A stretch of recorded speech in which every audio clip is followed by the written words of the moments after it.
থেকে আর বাইরে যেতে হবে না আপনাদের গাড়ির মোবিলটি ডাউন দেওয়ার জন্য। আপনারা নিজেদের গাড়ির মোবিল নিজেরাই ডাউন দিতে পারবেন এই ভিডিওটি দেখার পরে। আপনারা প্রথমে এমন নাটটি খুলে নেবেন। নাটটি খোলার পরে দেখবেন যে খুব সুন্দরভাবে আপনার গাড়ির যে মোবিলটি থাকবে, পুরনো মোবিলটি, সেটা এভাবে পড়ে যাবে। যখন পড়তে থাকবে তখন আপনারা কি করবেন, আস্তে করে ওই পাশের যে মোবিল ক্যাপ আছে সেই মোবিল ক্যাপটি খুলে নেবেন, তাহলে খুব দ্রুতই পড়ে যাবে। সো যখন পড়তে থাকবে তখন আপনি কি করবেন, গাড়িটি ধরে ডান পাশ বাম পাশ ভালোভাবে কাত করে নেবেন। ঠিক এমনভাবে আপনারা যেভাবে ধরে নিলে সুবিধা হয়, ইনি তো এক্সপার্ট, ঠিক আছে, এই জন্য উনি হ্যান্ডেল ধরে এভাবে কাত করে নিয়েছে। আপনি যেন ভুলও এরকমভাবে চেষ্টা করবেন না। আপনারা আপনার নিজের অনুযায়ী, মানে নিজের সুবিধার্থে যেভাবে করলে ডান বামে কাত করলে হয়, ঠিক সেভাবে ডান বামে কাত করে নেবেন।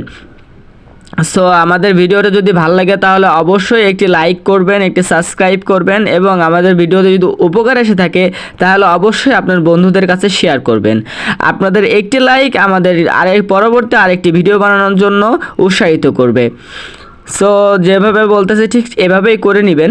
আপনার মোবিলটি যদি সম্পূর্ণ বের হয়ে যায়, যদি বুঝতে পারেন যে আপনার মোবিলটি সম্পূর্ণ বের হয়ে গেছে, তাহলে অবশ্যই আপনার প্রথমে এখানে এই নাটটি এভাবে লাগাই নেবেন। ঠিক যেমনভাবে দেখানো হচ্ছে ঠিক এমনভাবে লাগাই নেবেন। আপনার নিকটবর্তী কোনো দোকানে যেখানে রেঞ্জপাতি বিক্রি হয় সেখানে বলবেন যে 16 নাম্বার গুটি আর একটি হ্যান্ডেল দিতে, তাহলে আপনার নিজের গাড়ির মোবিলটি আপনি নিজেই খুব তাড়াতাড়ি ডাউন দিতে পারবেন। সো এখন আমাদের ডাউন দেওয়া শেষ। আমরা একটা মোবিল নিয়ে এসেছি, আমরা এই মোবিলটি দিব এখানে, মানে মোটরসাইকেলে দিব।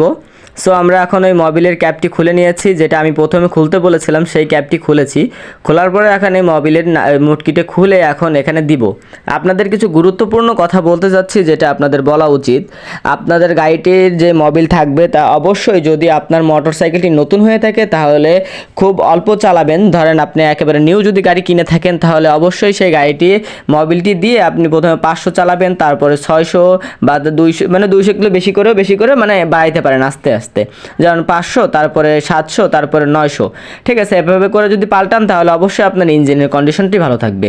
সেটি শুধুমাত্র নতুন গাড়ির জন্য, ঠিক আছে। আর যদি পুরাতন হয়ে থাকে তাহলে এই গাড়িটা অনেক দিনের ব্যবহৃত, ঠিক আছে, ইনি দেখা যাচ্ছে 1000-1200 চালাইতে পারবে, কিন্তু 1000 কিলো চালানোর পরে চেঞ্জ করে দিলে আপনার মোবিলও ভালো থাকে, ইঞ্জিনের কন্ডিশনটা অনেক ভালো থাকে।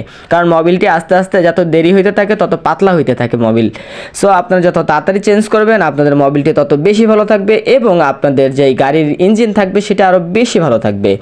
সো আপনাদের যদি এই ভিডিওটি উপকার এসে থাকে তাহলে অবশ্যই কিন্তু সাবস্ক্রাইব করবেন। আমি এই চ্যানেলটি নতুন, মানে আমার এই মোটরসাইকেলের যে চ্যানেল এটা একেবারেই নতুন। আপনারা যদি আমি চাইবো আপনারা আমার পাশে থাকবেন এবং নতুন নতুন ভিডিও পাওয়ার জন্য চ্যানেলটি সাবস্ক্রাইব করে বেল আইকনটি প্রেস করে অন করে রাখুন।